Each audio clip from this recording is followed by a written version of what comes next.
गांव में रहने वाला राघव हमेशा किसी न किसी समस्या से परेशान ही रहता था, जिसके कारण वो अपने जीवन से बड़ा दुखी था। एक दिन राघव को उसका मित्र महेंद्र मिलता है।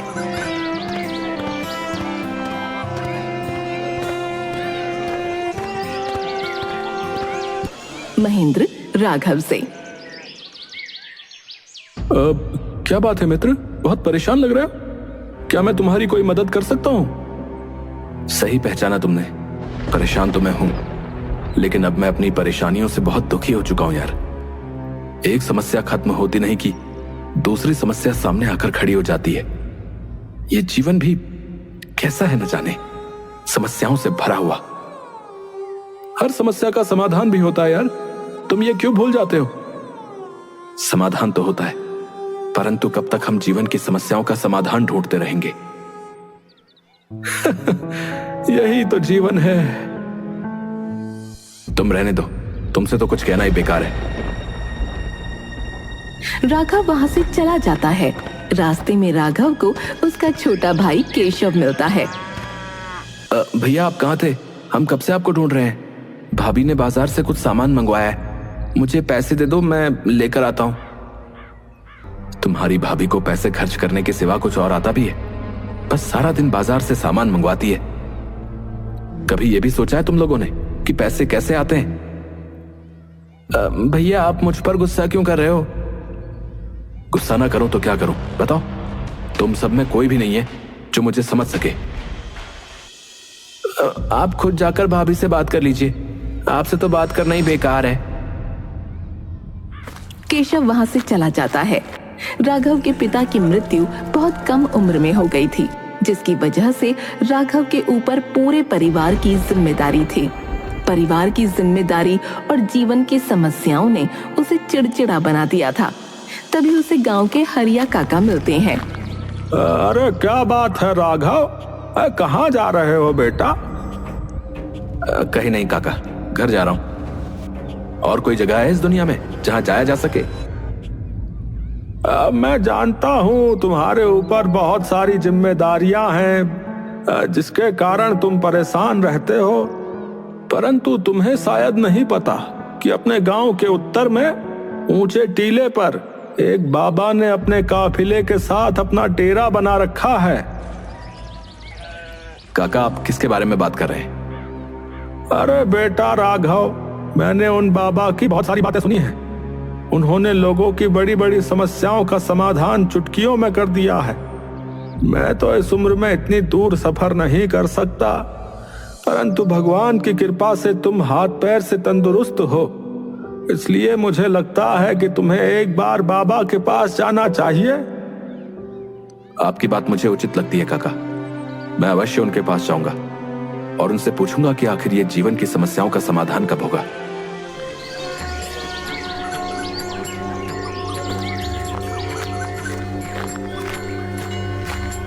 शाम को ही राघव बाबा के पास पहुंच जाता है। कुछ समय प्रतीक्षा करके उसे बाबा से मिलने का अवसर प्राप्त होता है। प्रणाम बाबा जी, मैं अपने जीवन में एक के बाद एक आ रही समस्याओं से बहुत परेशान हूं। एक से छुटकारा मिलता नहीं कि दूसरे सामने खड़ी हो जाती है बाबा जी। कैसी समस्याएं पुत्र? तुम मुझसे खुलकर बात कर सकते हो। तुम्हारे मन में जो भी विचार हैं, जो भी प्रश्न है, दिल खोल कर बोलो। समस्याएं? एक समस्या हो तो बोलो बाबा जी, यहां तो समस्याओं की पूरी लिस्ट है। कभी घर की समस्याएं, कभी काम की समस्याएं, कभी स्वास्थ्य की समस्या, और न जाने कितनी समस्याएं। ऐसा लगता है कि मेरा पूरा जीवन समस्याओं से घिरा हुआ है। कृपा करके कुछ ऐसा उपाय बताएं कि मेरे जीवन की सारी समस्याएं खत्म हो जाएं बाबा जी, और मैं शांतिपूर्वक खुशहाल जीवन जी सकूं। बेटा, मैं तुम्हारी समस्या समझ गया हूं। उन्हें हल करने के उपाय मैं तुम्हें कल बताऊंगा। आज बहुत देर हो गई है और तुम भी सफर करके आए हो। आज आराम करो, कल मैं अवश्य तुम्हारी समस्याओं का हल तुम्हें बता दूंगा। क्या आराम करूं बाबा, मुझे तो रात को नींद भी नहीं आती।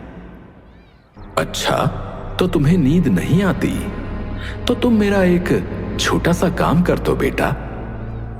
कैसा काम बाबा जी, बताइए। बेटा, मेरे साथ काफिले में 100 ऊंट भी हैं। मैं चाहता हूं कि आज रात तुम ऊंटों की रखवाली करो, और जब सभी ऊंट बैठ जाएं, तो तुम भी थोड़ी देर लेट जाना और आराम कर लेना। ठीक है बाबा, इस काम में तो मुझे ज्यादा समय नहीं लगेगा। बाबा राघव से विदा लेकर अपने तंबू में सोने चले गए। राघव बाबा के ऊंटों की देखभाल करने लगा। अगली सुबह बाबा ने राघव को बुलाकर पूछा, पुत्र, तुम्हें रात को नींद तो अच्छी आई ना? आराम मिला? सफर की थकान मिट गई? कहां बाबा, पूरी रात में एक पल के लिए भी सो न सका। मैंने बहुत प्रयास किया कि सभी ऊंट एक साथ बैठ जाए ताकि मैं चैन से सो सकूं, लेकिन मेरा प्रयास सफल ना हो सका। कुछ ऊंट तो स्वतः बैठ गए, कुछ मेरे बहुत प्रयास करने पर भी नहीं बैठे। अच्छा, तो मतलब तुम पूरी रात सो भी ना सके? नहीं बाबा, एक पल को भी चैन नहीं मिला। कुछ ऊंट तो मेरे कहने से बैठ भी जाते थे, लेकिन उन्हें बैठाता था तब तक दूसरे खड़े हो जाते थे। इसी तरह पूरी रात बीत गई और आपके ऊंटों ने मुझे एक पल के लिए भी सोने नहीं दिया। यदि मैं गलत नहीं हूं तो तुम्हारे साथ कल रात ये हुआ। कई ऊंट खुद ब खुद बैठ गए, कई को तुमने अपने प्रयासों से बैठाया, कई बहुत प्रयास के बाद भी नहीं बैठे। बाद में तुमने देखा कि उनमें से कुछ अपने आप बैठ गए। बिल्कुल ऐसा ही हुआ। अच्छा, तो ये तो बहुत बड़ी समस्या है, परंतु कल रात तुमने कुछ सीखा? ऊंट के साथ क्या सीखना बाबा जी, वो तो जानवर है। क्या तुम समझ पाए कि जीवन की समस्याएं इसी तरह हैं? कुछ समस्याएं अपने आप ही हल हो जाती हैं, कुछ प्रयास करने के बाद हल होती हैं, कुछ समस्याएं प्रयास करने के बाद भी हल नहीं होती। उन समस्याओं को समय पर छोड़ देना चाहिए। सही समय आने पर वे अपने आप ही हल हो जाएंगी। मुझे लगता है कि कल रात तुमने अनुभव कर लिया होगा कि चाहे तुम कितना भी प्रयास क्यों न कर लो, तुम एक साथ सारे ऊंटों को नहीं बैठा सकते। तुम एक को बैठाते तो दूसरा खड़ा हो जाता, दूसरे को बैठाओ तो तीसरा खड़ा हो जाए। जीवन की समस्याएं इन ऊंटों की तरह ही हैं बेटा। एक समस्या हल होती नहीं कि दूसरी खड़ी हो जाती है। परंतु इन समस्याओं का कोई तो अंत होगा ना बाबा। समस्याएं जीवन का हिस्सा हैं और हमेशा रहेंगी। कभी ये कम तो कभी ज्यादा होती हैं। बदलाव तुम्हें स्वयं में लाना है और हर समय इनमें उलझे रहने के स्थान पर इन्हें एक तरफ रखकर जीवन में आगे बढ़ना है। बाबा, मुझे आपकी बात समझ में आ गई है। मैं आपसे वादा करता हूं कि आगे से कभी भी अपने जीवन की समस्याओं को खुद पर हावी नहीं होने दूंगा। चाहे सुख हो या दुख, जीवन में हमेशा खुशी खुशी आगे बढ़ता चला जाऊंगा। तुमने बिल्कुल सही निश्चय किया है पुत्र, और तुमने मुझे विश्वास दिलाया है, और मुझे विश्वास है कि तुम अपने निश्चय पर दृढ़ रहोगे। बाबा, मेरे मन में एक और सवाल है, क्या मैं आपसे पूछ सकता हूं? अवश्य पूछ सकते हो, पूछो, क्या पूछना चाहते हो? मैं ये जानना चाहता हूं कि मेरी जिंदगी की कीमत क्या है बाबा। अच्छा, तो तुम अपनी जिंदगी की कीमत जानना चाहते हो, तो जैसा मैं कहता हूं वैसा करो। राघव तैयार हो गया। बाबा ने उसे एक पत्थर दिया जो देखने में एक साधारण सा पत्थर था और कहा, बेटा, इस पत्थर को लेकर बाजार जाओ और वहां किसी भी स्थान पर इस पत्थर को हाथ में लेकर बैठ जाना और यदि कोई तुमसे इसकी कीमत पूछे तो उसे कोई भी उत्तर मत देना, बस अपनी 2 उंगलियां खड़ी कर देना। बाबा, 2 उंगलियां 2 रुपए? मैंने तुमसे कहा ना, तुम्हें बोलना कुछ भी नहीं है, सिर्फ 2 उंगलियां सामने वाले की तरफ खड़ी कर देना।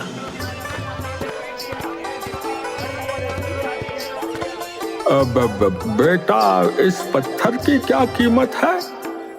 राघव ने कोई उत्तर नहीं दिया, बस बाबा के कहे अनुसार अपनी 2 उंगलियां खड़ी कर दी। अच्छा, तो इस पत्थर की कीमत 200 रुपए है। ठीक है, मैं तुम्हें 200 रुपए देता हूँ और इस पत्थर को खरीद लेता हूँ। मुझे ये पत्थर दे दो। बूढ़े व्यक्ति की बात सुनकर राघव हैरान हो गया। उसने अपने मन में कहा, एक साधारण से दिखने वाले पत्थर के लिए कोई 200 रुपए भी दे सकता है भला? खैर, मुझे क्या करना है, मुझे तो ये पत्थर वैसे भी बेचना नहीं है। राघव बिना कुछ बोले वहां से उठा और बाबा के पास आया।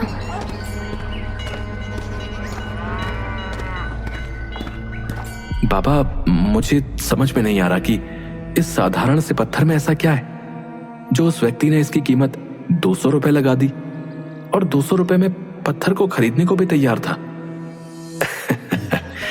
इस बार तुम ये पत्थर लेकर एक धार्मिक स्थान पर जाओ, परंतु ध्यान रहे, वहां भी तुमसे कोई अगर इस पत्थर की कीमत पूछे तो तुम्हें सिर्फ 2 उंगलियां खड़ी करनी है, मुंह से कुछ भी नहीं बोलना।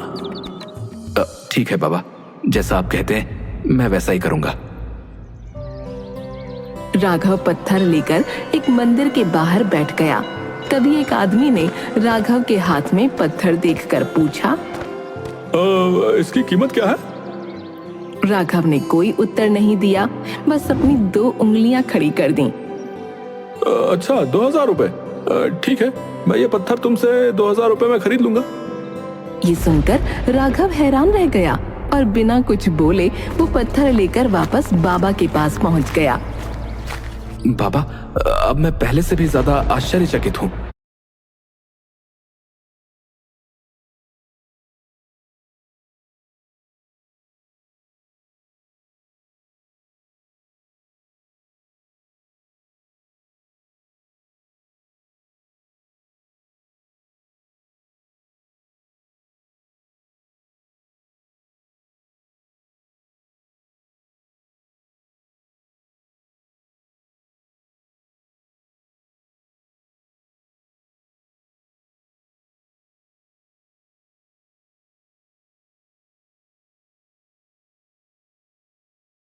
वो व्यक्ति 2000 रुपए देने को तैयार था।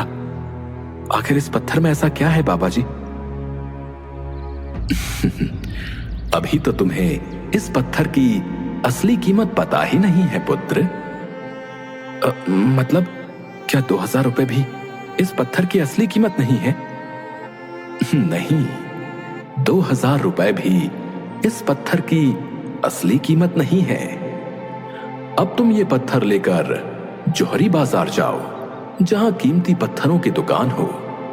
तुम वहां पर इस पत्थर को लेकर बैठ जाना, परंतु ध्यान रहे, यदि कोई तुमसे इसका मूल्य पूछे तो बिना कुछ बोले पहले की तरह सिर्फ 2 उंगलियां खड़ी करके उसे दिखा देना। ठीक है बाबा। राघव पत्थर लेकर जवेरी बाजार में एक दुकान के पास बैठ जाता है। तभी एक जवेरी उसके पास आता है। अरे, ये पत्थर तुम्हारे पास कैसे आया भाई? इसे तो मैं सालों से तलाश रहा हूँ। राघव ने कोई उत्तर नहीं दिया। तुम ये पत्थर मुझे दे दो। बताओ क्या कीमत है इसकी, बोलो। राघव ने कोई उत्तर नहीं दिया और पहले की तरह अपनी 2 उंगलियां खड़ी कर दी। अच्छा, 20,000 रुपए? हाँ हाँ, मैं तुम्हें अभी 20,000 रुपए ला कर देता हूँ। तुम कहीं मत जाना, अच्छा यहीं रुकना है। तभी वहाँ दूसरा जवेरी आ जाता है। अरे, ये तो बड़ा अनोखा पत्थर है, कितने में बेच रहे हो भैया इसे? राघव फिर से कोई उत्तर नहीं देता और 2 उंगलियां उठाकर इशारा करता है। क्या कहा? 2 लाख रुपए? तुम तो बड़े अच्छे मूल्य पर बेच रहे हो इसे। तुम मेरे साथ मेरी दुकान में चलो, मैं तुम्हें अभी 2 लाख रुपए देता हूँ और ये पत्थर तुम मुझे दे दो। राघव बिना कुछ बोले पत्थर लेकर बाबा के पास वापस आता है। बाबा जी, मुझे तो कुछ भी समझ में नहीं आ रहा है, आप ही मुझे इस पहेली का उत्तर समझाइए। बूढ़ा व्यक्ति इसे 200 रुपए में खरीदने को तैयार था, दूसरा व्यक्ति इसे 2000 में खरीदने को तैयार था, एक जौहरी 20,000 रुपए कीमत दे रहा था, तो वहीं दूसरा जौहरी इस पत्थर की कीमत 2 लाख देने को तैयार था। आखिर इस पत्थर की असली कीमत क्या है बाबा जी? ये साधारण दिखने वाला पत्थर असलियत में है क्या? बेटा, तुमने अपनी जिंदगी की कीमत मुझसे पूछी थी ना? इस पत्थर की जगह अपनी जिंदगी को रखो और अंदाजा लगाओ कि तुम्हारी जिंदगी की कीमत क्या होगी। राघव शांत खड़ा रहता है। इस पत्थर की कीमत तो मुझे भी नहीं पता, परंतु तुम्हें इतना जरूर बता सकता हूं कि अलग अलग स्थान पर इस पत्थर की कीमत अलग अलग थी। वैसे ही जिंदगी के साथ भी है। तुम्हारी कीमत इस बात पर निर्भर करती है कि तुम खुद को कहां पर रखते हो। यदि तुम खुद को 200 रुपए वाली जगह पर रखोगे तो तुम्हारी जीवन की कीमत 200 रुपए की है।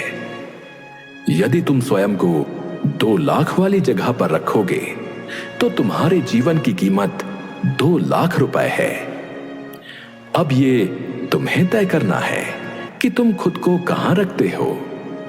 लोग हमारा और हमारे जीवन का अलग अलग मूल्यांकन करते हैं। जो हमसे प्रेम करते हैं, हमें अपना समझते हैं, उनके लिए हम सब कुछ होते हैं। लेकिन जो हमें बस इस्तेमाल करना चाहते हैं, हमारा फायदा उठाना चाहते हैं, उनके लिए हम कुछ भी नहीं होते। वास्तव में जीवन अमूल्य है। इसका महत्व हमें स्वयं समझना होता है। और जिस दिन तुम अपने जीवन का महत्व समझ जाओगे, उस दिन तुम्हें अपना मूल्य भी स्वयं पता चल जाएगा। राघव अपने प्रश्नों के उत्तर पाकर बड़ा ही संतुष्ट था और अंदर से शांत भी। उसे एक अजीब सी खुशी का एहसास हो रहा था, जबकि उसके जीवन में समस्याएं आज भी पहले जैसी ही थीं। फिर भी आज उसे किसी तरह की बेचैनी नहीं थी। वो जीवन को अलग नजरिए से देख रहा था। हमें भी अपने जीवन को देखने का नजरिया खुद तय करना होगा कि हम उसे कैसे देखना चाहते हैं।